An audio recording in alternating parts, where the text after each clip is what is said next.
আজকে ডিনারে বানাবো সবজি পরোটা। কি কি জিনিস নিয়ে নিয়েছি দেখো, বাঁধাকপি, ফুলকপি, মূলো, গাজর, ক্যাপসিকাম। বাঁধাকপিটা গ্রেট করে নিচ্ছি।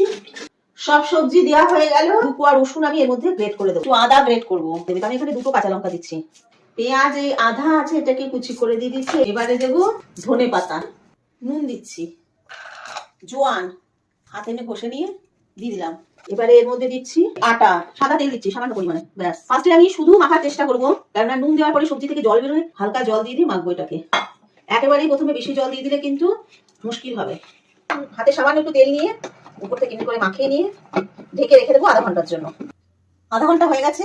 এবারে দেখো এই মাখাটা কত জল বেরিয়েছে, দেখো কত শক্ত ছিল। একটু ফাটা ফাটা বাইরেটা হবে, এটাই খেতে ভালো হবে। দিয়ে দিলাম তাওয়াতে।